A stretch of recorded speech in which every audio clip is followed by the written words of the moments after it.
Hi everybody, thanks for joining us today. It's myself and Adam today going to be talking about the new Google spam rules. And I think I put up the death of email marketing.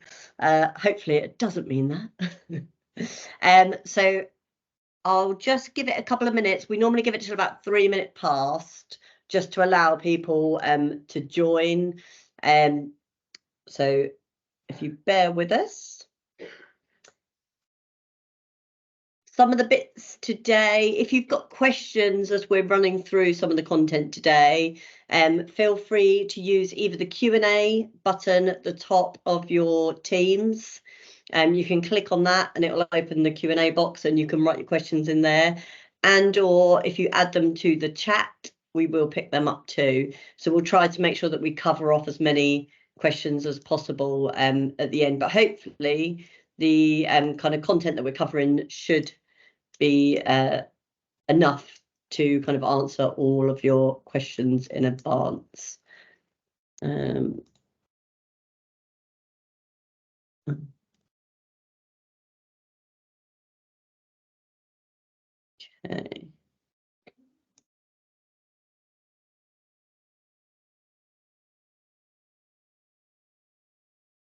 Just give it one more minute. So today's webinar, as mentioned, is all about like Google spam rules, and we've tried to keep it as practical as possible, like our normal sessions that we do. We will share the video link following the meeting as well. So anybody that's signed up, if you guys need to leave early for any reason, you will have access to the video. And for those people who have registered and unable to attend, you'll also get the video. Adam, I can't seem to unmute you. Oh, there we go. Yeah. Okay, great. Right, it's 3 minutes past, so we'll make a start now. If people join as we move through, then great. Like I mentioned, we will make the video available for anybody who was unable to make today as well. Oh, last minute person coming in, I'll just add them. Okay, so let me go through, and it's definitely not death by PowerPoint by any means for people looking at my screen as we move through. So there's just a couple of slides to run through, and then it's just going to be almost like a conversational piece with Adam and myself. Okay. So just a bit of an intro from me and from Adam following. I'm Katie, I'm a fractional marketing director, specialising in the recruitment industry, been working in marketing for over 20 years now, and covered everything from kind of over my career, from sort of like TV advertising, down to kind of like on the ground events and direct mail and email. And we run these webinars on a bi-weekly basis. And the idea is to just really share insights, ideas, information, all about marketing to help educate people, give them some inspiration, hopefully too. And so if there's anything that you would like to see covered in these webinars that we haven't done so far, or you can't see on our upcoming list, do reach out to me and we can add it to the boards. Okay, so today we are joined by Adam from Force24, and I'm going to stop sharing my screen now, Adam, so people can actually see you and let you introduce yourself. Sure, yeah. So I'm the CEO of Force24, and really quickly, Force24 is an email marketing. Well, I don't like it when we say it's an email marketing automation platform. We're a marketing automation platform. We support marketeers and marketing departments to do great things. And we are one of the fastest growing in the UK. We have a real pedigree in this sector. So we spend a lot of time working with recruiters and helping them understand how to engage more effectively with candidates or clients, helping them acquire new data, and basically helping them stay abreast of the rules that are going on. We support about 7,000 UK marketeers. and that's split across about 800 enterprises, companies of different sizes, all the way, not all from within the recruitment industry. We do work across the board, and that gives us a bit of a superpower to say this is what we can see elsewhere where email's really well established, being used in a different way, and we can bring those insights to the table. Excellent, thank you. So I actually asked Adam to join us after I saw him give a talk at, I think it was an RDLC event, and listened to you talk about the Google rules, and I know that we have discussed it in this forum as well. I've mentioned it. I'm sure everybody's sick of hearing me mention it, to try and make sure that everybody's prepared. It's been all over my LinkedIn, so anyone that follows me knows that I keep going on about it. So that's why, and it was one of the requested kind of subjects for us to cover. So I don't proclaim to be an expert in everything, so I'm always really grateful to find somebody that does know a lot more than me about this subject, so I can pick their brains. Hence why Adam is here. Okay, so shall I make a start? So can you give us a bit of a overview as to what, I think you called it Yahoogle, didn't you, earlier? What the kind of change in these spam rules means? Yeah, okay. So there's some interesting points here. So first of all, Yahoo and Google are acting independently and aren't somehow combined. They happen to mirror at a similar time what's going on. Microsoft are also doing things, but haven't been as overt in their publishing. So this isn't just Yahoo and Google. And one of the questions that we often get is, oh, but what if I don't send to Gmail addresses? Doesn't matter. It really doesn't matter. This is just the sign of the times. This is what's going on. So the basic principle is no authentication, no entry. That's the first thing. So authentication in email is one of the things that if you use Microsoft Office 365 to send emails through Outlook or whatever, that's all just handled for you by Microsoft. And what they do is they set some entries on your domain name and your DNS that relates it to the Microsoft servers that are sending those emails. Perfect. If you use Gmail, Google Workplace, or whatever it might be, it's the same applies. Okay.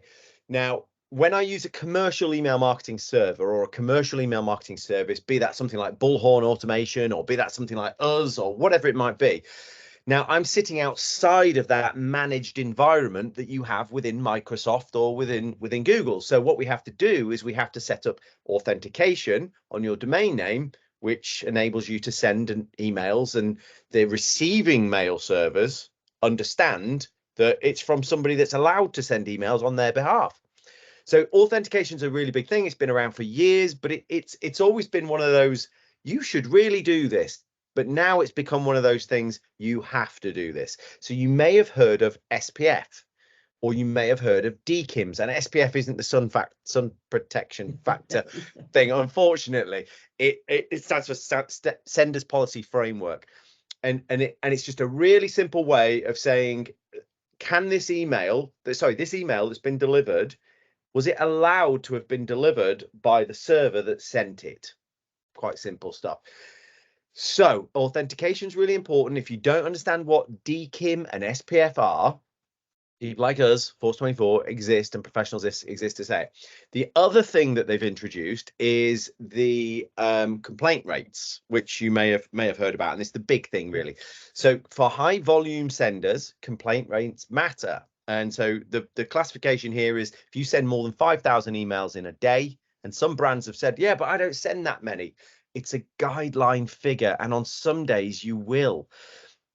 The point is, if you more than 3 people in 1,000, in every 1,000, mark it as a spam complaint, you will be added to a block list, which means you're in trouble. So again, people say at this point, well, yeah, I mean, if I get added to a block list, does that mean I just can't send to Gmail addresses? No, that means probably Microsoft have seen you do the same thing. Probably Mimecast have probably seen you do the same thing. So you're probably in a really dark place across the board. But what's interesting now is, as I said before a moment ago, you've got, say Force 24 up here sending emails outside here, and you've got your Microsoft. They're all one profile. It's one organization. It's one domain name. It's one place. So, you do something bad in marketing, or a consultant does something bad over here, all of a sudden you can't send emails to your mates anymore. You know, that's where we're at with this. So yeah, it's worth paying attention to. Yeah, definitely. I think there was something that I shared as well, talking about like that spam complaint thing on my LinkedIn, and it was a screen grab. So I'd unsubscribed something through Mailer, I think it was MailChimp or something like that. I'd clicked on the unsubscribe button, and it straight away took me to a screen, and it gave me like 3 options to basically mark this as spam. Yes. So they are almost like encouraging people to kind of mark this as spam. So Absolutely. you know, they're making it really easy for people to complain about a spam now. And if you think that's only 3 in 1,000 people, and you've got recruiters out there bombing, you know, 100,000 emails out a day, that they're going to end up in that sin bin really, really quickly. Yeah. Well, here's the interesting point, right? So how many emails a day do you think your inbox gets? I just have a guess. Dread to think. Exactly. Yeah, my focused inbox sometimes will be like at 300 a day. Yeah. So the average UK inbox, I mean, that's a lot. I know. But yeah, I get it. The average UK inbox gets 120 a day, right? Now, here's the challenge. Remember one of them. Yeah, I mean, I have a lot of like newsletters and stuff, loads of marketing stuff. I love reading. Exactly. And that's the thing, though. You know, the point is, we are the problem. You know, you guys are sat at home right now watching it. We're the problem. We're letting our consultants bill by not segmenting, by not setting the triggers.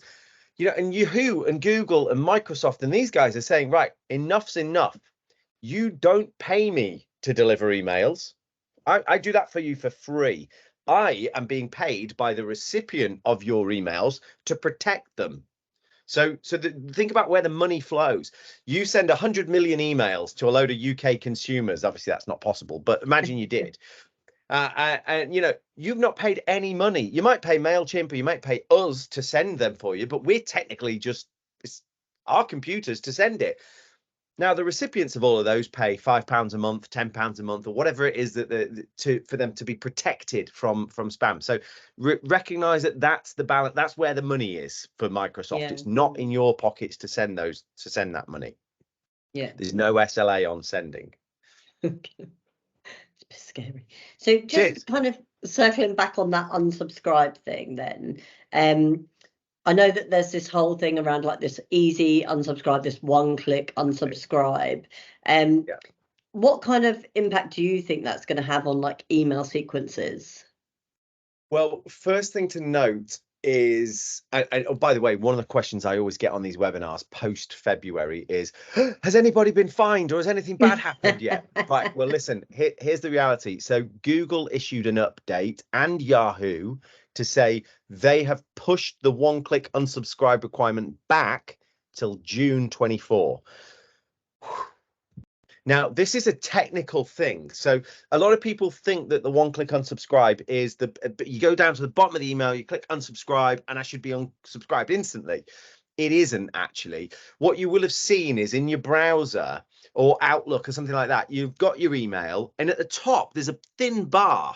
Yeah, where I can unsubscribe straight from the top of there. That's because that's utilizing a one-click unsubscribe. I think the iPhone does it beautifully. Yeah, I love it. It's like the new feature, isn't it? So right at the top, it's got this message is from a mailing list, and there's just a little button that says unsubscribe. This is helping me clean up my inbox, by the way. Brilliant. My 300 a day. You'll get down to 200 one day. I've got absolute faith in you. Yeah. But then I'll subscribe to like 500 other things. It's just what it is. But that button is the one-click unsubscribe. So the button at the base is almost academic. It doesn't really matter. So the challenge is actually you as you know, sat at home or sat in your office right now, you can't make that button. That's our job. That's as an ESP, and obviously our tech, we've implemented that across the board. Every email, you've got one-click unsubscribe as a thing. But the requirement has been suspended until June 24. Okay. One of my questions off the back of that is around, I guess, like Outlook emails. So, you know, I've even now started sometimes when I've sent people an Outlook email from my personal email account, sent them and they'll just reply unsubscribe. Yes.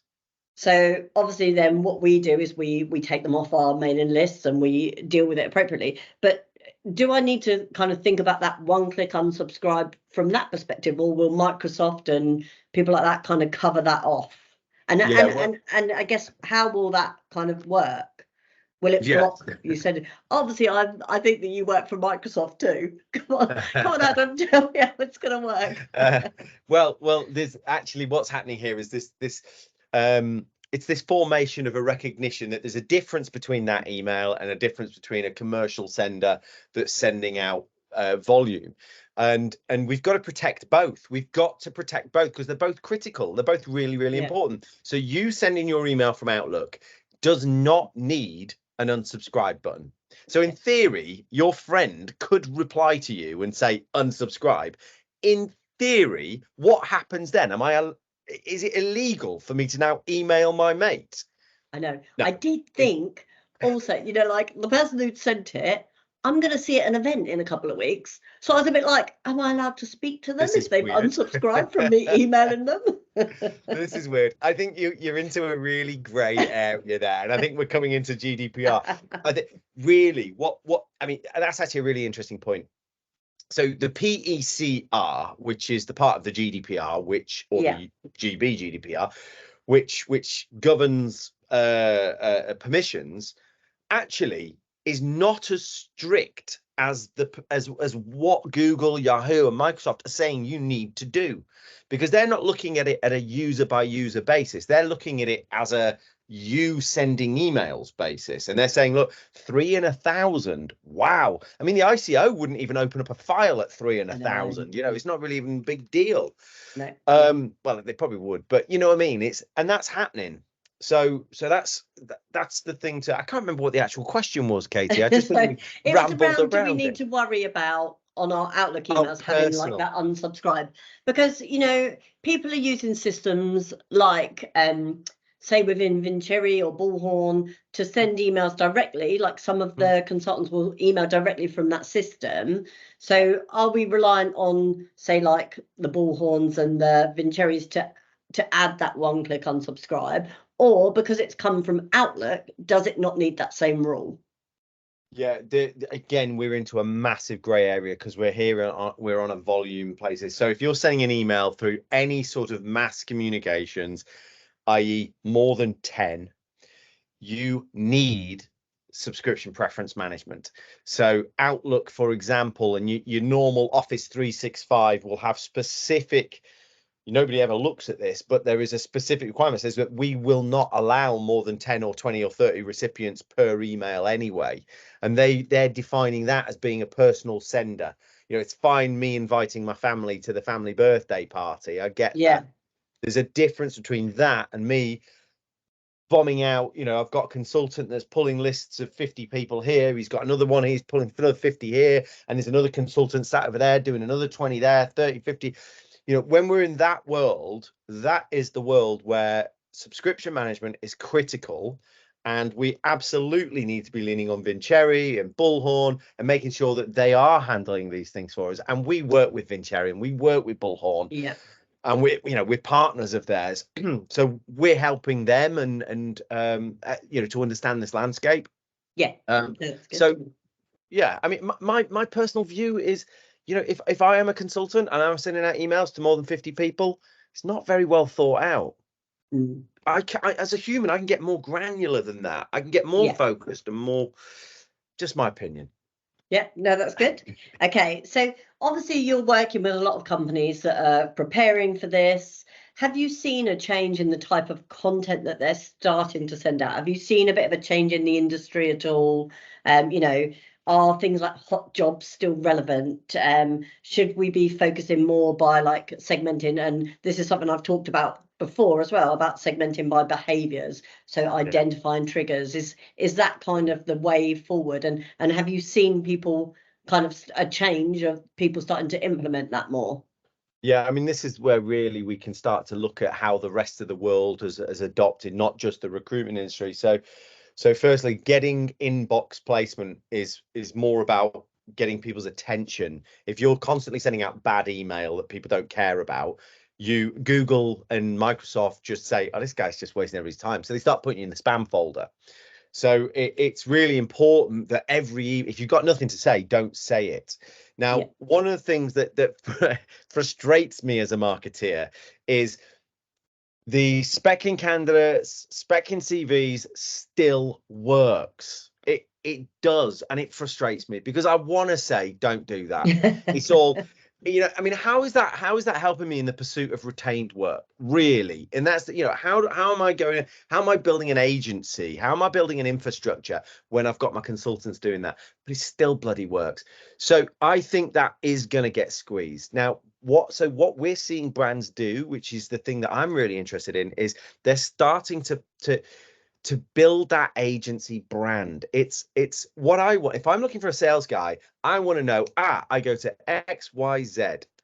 I don't sit and look at my inbox for a CV to come through. I go to XYZ, and or I just go to X. And I go to X, and he says to me, or she says to me, right, okay, so you want to do retained? We'll do you a better, whatever. That's the way I want it to work. So, and in order to do that, we've got to start aligning with those challenges. So, in the old days, it was, and this is a bit of a pet hate, is what we'd do is we'd build a salary survey, right? We'd do a salary survey, and we'll do that in 1999. And 1990 and 2000, we took the 99 survey, changed a few of the numbers and rebranded it. And all the way up until 2024, we're still just rebranding that flipping survey. It's like, come on, Netflix doesn't work. Nobody would watch Netflix if all they were doing is just sticking a new title on it. So you know what? But then here's the antithesis of that. You go into any recruitment business, every consultant is full of life, full of energy, full of ideas, loads of great. So ideas are not the problem. Ways in which to communicate with people aren't the problem. It's just putting it down and getting it out to the people. That's where I'm at. Yeah, and that is always an age-old challenge, though, isn't it? And as marketeers, you're always going to face that barrier that consultants very rarely have the time to help the marketing team, and there's a disconnect between sales and marketing. We did a whole webinar on like aligning your sales and marketing and how like you could really transform everything if you just kind of aligned them a little bit more. But yeah, no, that's really good. And in terms of sort of open rates, if people start to kind of improve what they're saying, so like you said, if they kind of take that learning of going, do you know what, actually we're going to look for triggers in behavior, and then we're going to serve relevant content, because we know we've built our customer avatars and we know these are the triggers at which points. So we know they're looking on the job pages, or they're looking at the About Us section of our website, for instance. So we know that's a trigger to say that they're probably putting their head above the parapet. So we're going to send them relevant content. Like, what kind of increase in deliverability and open rates do you think we'll see if we start to focus a bit more on those kind of? Yeah. Okay. Well, first thing to note is when we're measuring open rates and click rates, it's mostly a lie. So in 2021, Apple released iOS MPP, or MPP within iOS 15 or 14. I can't remember now. And MPP says it opens every single email. So actually what you're measuring with an open rate is Apple's market share. That's pretty much it. Now there are some nuances. So from an email deliverability perspective, open rates are still very relevant. They matter because MPP. So 60, I want to say 7%. Is off the top of my head, I can't remember. So just disregard the exact number. Mid 60% of all UK inboxes are connected in some way to an Apple device. So I have my iPhone, I have my laptop, I have my iPad or whatever, and somewhere 60-something% of UK inboxes are connected to one of those devices. And it only needs one of those devices to say, right, here's an email, I'll pretend to have opened it.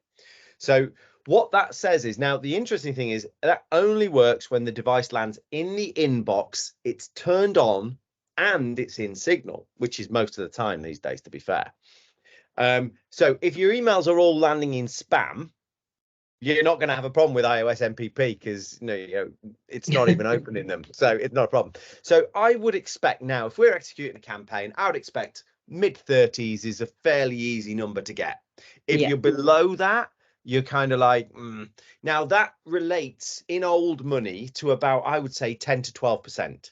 So in terms of what we think an open rate is, it's probably 10 to 12%, which isn't brilliant. It's okay. So I would far rather that actually we're striving for open rates more the 50, 60, 70% rate by reducing the volume and focusing the content. And the original point was, what do we expect to see out of it? What should we be targeting? Well, an open rate is also a vanity metric. So if I was to take my last email campaign that I sent and say, right, everybody that didn't open it, just delete them, just get rid of them, and just send to only those people that opened it, I'd get probably an 80 or 90% open rate. But I've not fundamentally changed any of the business outcomes. I've just increased my open rates. It's not made any difference. So again, like I say, what I try to do is I try to attach activities around tracking. Yes, absolutely. Web tracking. I even don't really care about the clicks. I care about the web tracking. I care about what pages they're looking at. How many pages have they looked at? Have they looked at vacancies? Have they gone through to the application process of this vacancy? Have they whatever? And the metric that we use is lead scoring. So we believe right from the off, right from when we set Force 24 up, lead scoring has to be free. It has to be easy. And it has to be in every account, no questions whether they know how to use it or not, because it's that kind of thing that helps you. It's the temperature on everybody's head that really gives you the idea of where they are in your funnel.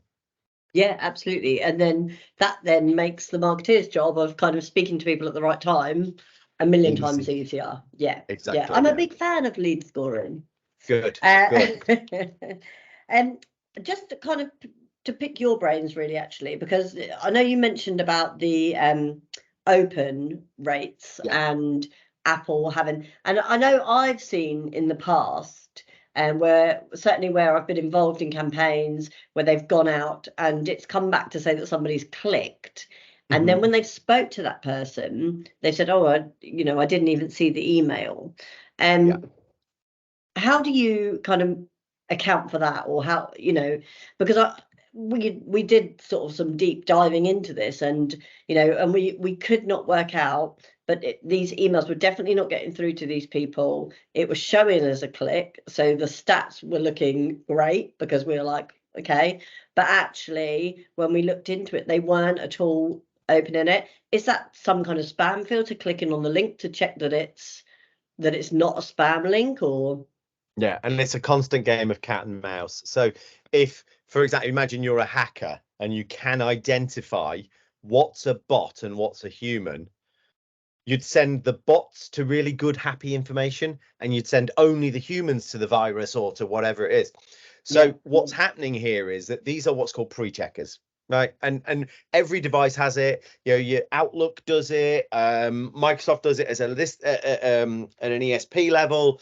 Google does it. Everybody does it. So you send an email into pretty much anywhere. If they don't know you, they don't trust you, they have to send the dogs out, and the dogs will go and say, right, follow every link. Now, businesses like MailChimp, then, because they follow every link, it goes through a tracking link. So the ESPs don't know if that's a person or a bot. So it goes through the tracking link, blah, blah, blah, blah, blah, but it doesn't open it. But MailChimp says, it's not possible to send out an email and get clicks and it not be open, so we'll forge an open. So your open rates are even higher, which looks great. It's the happy lie versus the unpleasant truth, but it's all bot activity, none of it's human. So this new movement of what's called NHI, non-human interaction, and it's all about trying to build standards that say we can't get rid of everyone, but we should be able to find 70% of the ones that are really obvious bots. And so that we're engaged with conversations like that across the industry to try and help shape that. But the reality of it is, don't focus on it. If you're making a call to somebody because they've clicked an email, it's unlikely It's likely, sorry, they didn't even see the email. Yeah. Because again, it's usually a symptom of lower quality deliverability. If Microsoft are sending out the dogs, they don't want to have to do that. They'd rather they just trusted you and you came in and did good work for them. But if they have to research you every time, that's a huge burden on them. So it's usually a symptom, we always say, of delivery. Yeah, no, that's common. Good. Yeah, I've seen it, you know, and it isn't just kind of like the MailChimps, it's some of the bigger, the bigger platforms as well. Is there anything else that people need to be aware of that's kind of upcoming? You know, we've got these Google and Yahoo updates. You mentioned Microsoft. Is there anything else like that that you know, being in the industry, have got foresight on that we need to be aware of and we need to start planning for? Yeah, so the general movement is about massively restricting access to high volume senders. The general movement is the cost of email is going to go up, compliance requirements are going to go up, but the outcome is going to go up also. So my inbox, your inbox of 300, come on, you know, it's how often is it somebody said, oh, I sent you that email and you just didn't see it, you know, because it's in amongst 300 other things. So I'd have nothing to do in the evenings, Adam, if they didn't send me all these like shoes that I'd been looking at on the internet. Oh, don't get me wrong, it's lovely, isn't it? When it's stuff I've subscribed for. It's when it's stuff that I haven't, you know. But here's the trend, right? So guess what? The biggest ESPs on the planet also own ad marketing platforms. Oh my goodness, the stars are starting to align. Okay, so what you're saying is you're going to make it harder for me to deliver emails, but easier for me to serve adverts. Ooh, okay. So the direction of travel for me is about first party data. Email is one of the channels that it serves. First party data is you having my details. Where we are seeing people wanting to go is that first party data can be used in Meta to say, show Adam this Instagram reel, show Katie this Facebook post. You know, so that's where we're going, and that's what we're doing. So what I'm saying, in order to compete in that world, it's a massive content challenge. It's just content. It's not doing dances, and it's being relevant and being. Thank God for that. Yeah, thank God for that. I mean, I don't know what I'd do on a Saturday night if Instagram wasn't loaded with, you know, everybody doing dances. What would you do? My kids might actually speak to me. No, they won't. They'll find something else. They'll do a jigsaw or something. We've got the same problem as well. Don't worry. But the general trend is that these platforms, Google, LinkedIn especially, Meta, TikTok, they're opening up their contact audience APIs, and of course we've got the third party list cookie world coming. They're opening up their APIs to say, who do you want to show your adverts to? I'll show you them nice and cheap. So it's the future. Now, it's not saying email's dead. It's absolutely there. And actually, when somebody engages with an advert, engages with your content, engages with whatever, then the email comes into play. And that's the general shift. Stop trying to milk a 5-year-old database thinking keep sending the same emails out to 50,000 people and you're going to keep getting placements. It's times are changing.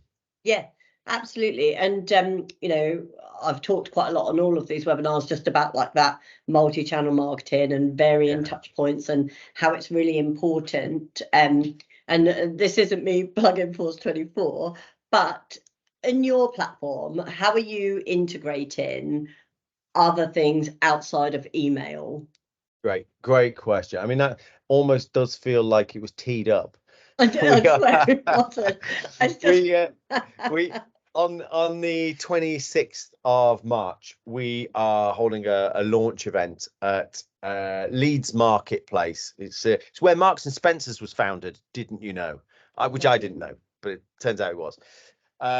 And we're launching an app marketplace specifically to answer this job and saying, right, okay, well, actually direct mail. I want you to be able to send a postcard. I want you to be able to send a letter. I always send a mug to say to put on the desk of the person on the first day. You know, there you go. Happy first day. All automated. I'm a massive fan of direct mail. I use it loads, and postcards and things. I've talked about like various systems throughout all the webinars that we've done. In fact, I did one just on direct mail.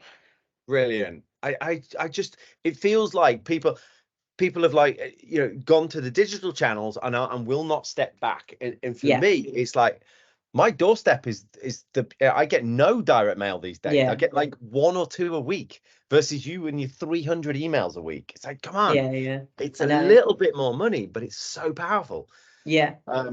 Addresses are always a challenge, don't get me wrong, but I think it's a really big one. So we are launching our app marketplace, and the whole point of the app marketplace is about wider connectivity. So it's our ability to say, look, here are the things that you use in your marketing department, in your business.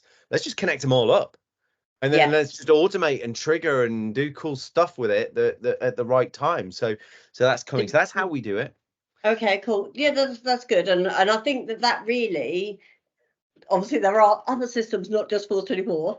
But I think that's definitely how the market has got to adapt, isn't it? You know, because it can't be a one-trick pony, and you don't want to end up with the system. And you know, I know Nick and I have had several conversations about like my frustration as a marketeer when I go in to work with recruitment companies. A lot of them have Force 24, but they've almost got it set up just to send emails. So they haven't got the integration done properly, and then they're not thinking sort of outside the box of like all the other things that are possible. And I think you see that quite often with lots of systems, that people kind of go, oh, it almost gets pigeonholed to go, it does this, and so that's what we use it for. And they're not thinking, actually, if we connected this, or you know, even if you have to do some of the processes manually sometimes, but just identifying them triggers, and that lead score thing is going to become even more imperative as we move forward, to be able to kind of then trigger the relevant content and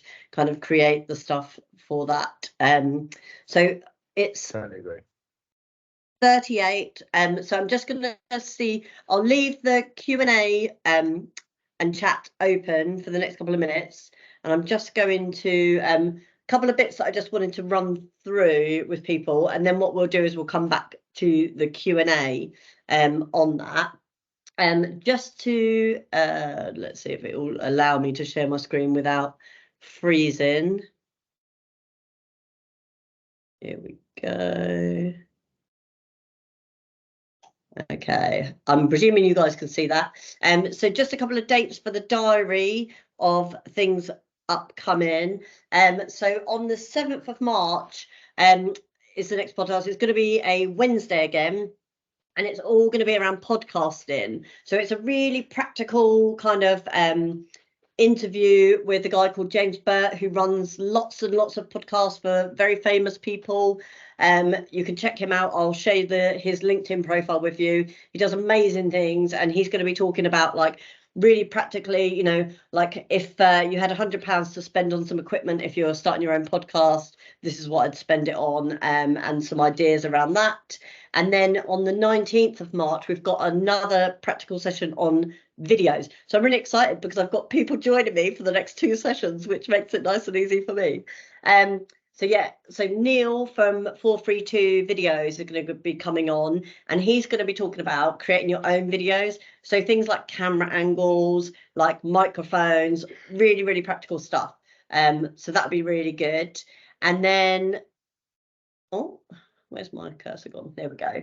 And then just back to today, shameless plugs. Obviously, you know me, Katie from Your Marketing Needs. We offer everybody who comes on these webinars and anybody in recruitment a free one-to-one consultation to talk about your marketing. And like I always say to everyone, I love talking about marketing. So even if it's just you want a bit of a sounding board, don't be afraid to book that with me, and we'll share the link on the email. And then secondly, Adam, oh, I don't know why you've got that round picture behind you, but Adam's offer is they have a free email deliverability assessment tool. So you basically can put your email into that using this link, and it will give you ideas to improve your deliverability. Now, on that, if you look in the chat, the link is there to be able to utilize this tool. So feel free to do that. I'll also share it when I send out the video, and I won't be sharing the slides because there's no slides for today. But the video will be coming out, and in the email I'll share Adam's contact and also the link to the offer that they're doing too. So I'll just click on Q&A. See if we've got any questions there. Okay, so Alex from Alex Opria. Hi guys, are we saying at some point these changes will come to B2B emails? I think most of what we've covered off today covers both B2C and B2B, doesn't it, Adam? There is absolutely no distinction between the two. It's the same challenge, probably more so for B2B, because the GDPR has always been pretty strict around consumers and less so around businesses. So your inbox is probably being peppered more so from people trying to sell to you your business rather than you as a person.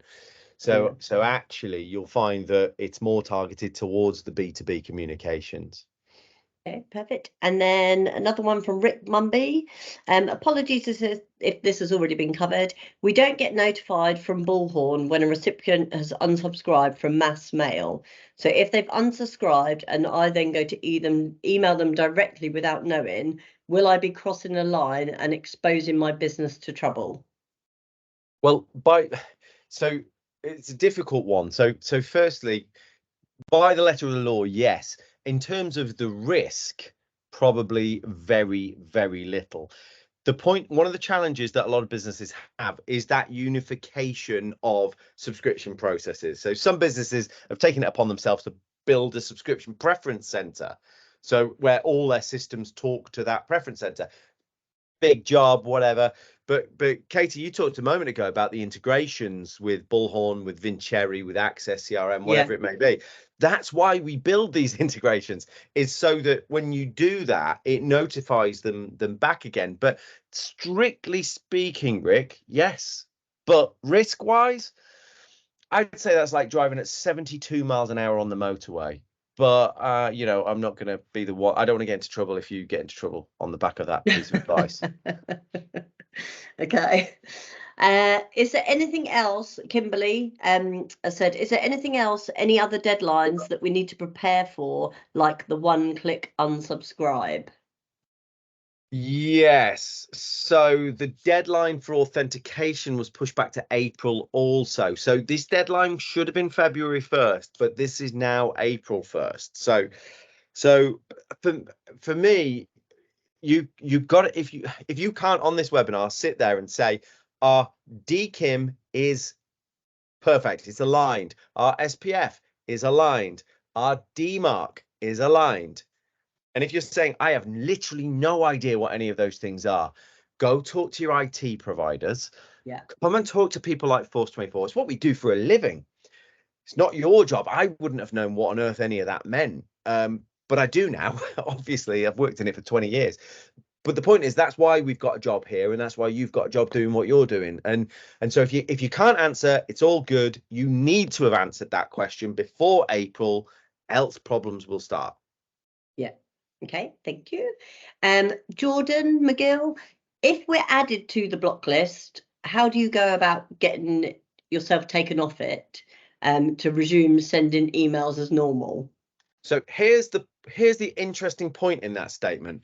If sending emails as normal got you on the block list, I feel like I shouldn't have said your name out loud, Jordan. Sorry about that one. Yeah, sorry, John. Listen, one of the things that I do find about this is, you know, getting off the block list is going to be tricky, right? We employ people. They're like unicorns. You've probably never seen one in your life. Even as a recruiter, they're called email deliverability consultants. You probably never met them before. And yet we employ them. They're amazing. And they don't know the answer yet. So the community doesn't know the answer. How long is it? They know the process. How long is it going to take? We don't know. How quickly will I get added back on if my normal processes put me back in that loop? Don't know. Can't answer that just yet. But what I can say is, not your job. It's your job to make sure what you're sending is good, what you're sending is right, is relevant, taking the latest guidance. You're listening to webinars like this one, and you're speaking to professionals like Katie, which are helping you shape what you say. But, you know, we exist to employ people like that, to be able to say, look, we've taken care of that for you. Don't do it again. This is what went wrong. Yeah, I think you're exactly right there, Adam. And Jordan, feel free to, if you want to have a chat about staying off the list, to contact one of us. Yeah. But yeah, it is, and you know, we've talked about it several times before, during lots of the webinars around like building your customer avatars, knowing who your customers are, working out what their triggers are, working out like what their pain points are, so that content you produce is relevant and timely to where they are within that purchase cycle. And then using systems, if you can, like Force24 and other systems, that will help you create that lead score, because that's almost doing the job for you, because that will help you kind of pinpoint from their lead score where they are in that purchase funnel if you set it up correctly. And I think that's probably the caveat note to that is when you're doing these things and setting them up, it is so important to set it up correctly. So make sure you lean on the experts to help you kind of create those score sheets, if you like, so that it is works correctly. Yes. Can I just add, by the way, that deliverability assessment that we've put into the link chat thingy, in which, by the way, I've got a QR code. I don't know if you saw that QR code that I sent you. No, I haven't seen it. Okay, there's a QR. I'll just share my screen with that QR code, and if anybody wants to get directly to it. Now, why that's important, if you do that after that moment, and you supply your details, i.e. your name and whatnot, you'll then get invited to do an inbox placement test. Right, and this is amazing. So we then give you, I think it's 50 email addresses. We say, here's 50 email addresses, and you can send that 50, you can send an email to those 50 email addresses, and it emulates what's happening in your emails. And it tells you from the other side, oh, well, only 60% of them got in the inbox, 30% of them ended up in spam, 10% end of it ended up missing, which is always an interesting dilemma to diagnose. But the point is, if you do that, you've got some real tangible insight as to where you're sat today. So if you get your phone out and you photograph that, a couple of quick questions that will give you a report on where you are against your peers, because that, interestingly, it's a cool piece of tech called Capometrics, and everybody that fills that in, it ranks everybody against their peers, so that it says, oh, you're a little bit ahead, you're a little bit behind, you're whatever. Nice. But the point is, at the back end of that, you get to do the inbox placement test for free, but because it takes us time, we say, no, we're only going to give it to people that have been through that, to show that they've committed a little bit. Recruiters aren't competitive anyway, so that probably won't appeal to them. Of course not. Yeah. Just one last question. I assume that there are no boundaries geographically to these rules. And I guess that is really relevant, actually, because if you think about people who work in the US or Germany or Europe, like where do we sit in terms of these rules? Are they globally? Are they UK only? Yeah, so it's a good question. And the reality of it is it's a global movement. However, Yahoo, Google, and Microsoft operate on territories, and their territories, if you're an amazing sender in the UK and then you want to start sending out into North America, you've got to build a new rep in North America. So it's not like you can trade off that. I think there probably is a little bit of a halo effect. So I think what it's saying is probably, and we don't know because it's not not happened yet. We're saying that probably if you've hurt your reputation in APAC, it's probably going to impact eventually in the UK, but probably wouldn't be that detrimental. But we don't know. You don't know until it's happened. You know, the reality of it is 1st of Feb was supposed to be the kickoff. The two biggest things didn't kick off, one until April, one until, because the world just isn't ready. I was at a marketing expo yesterday, and I was talking to 150 marketeers based in Sheffield yesterday, and I asked the question, who's heard of Yahoogle? Nobody in that room had heard of it. Then is that because it's a fancy name that you've come up before with it? I wish I'd have come up with it. I didn't come up with that, no. But no, I then went further and said, look, the Google email updates, authentication, and it was like, no. So the world doesn't know about it. So if you're listening to this podcast, you're ahead of the curve. That's good news. Well done. Congratulations, Katie. That's what you're here to do, is get people ahead of the curve. So you're bringing the news. Well done. So they didn't know about it. So you guys, you're all in the driving seat, and you can do something about it before perhaps everybody else. Yeah.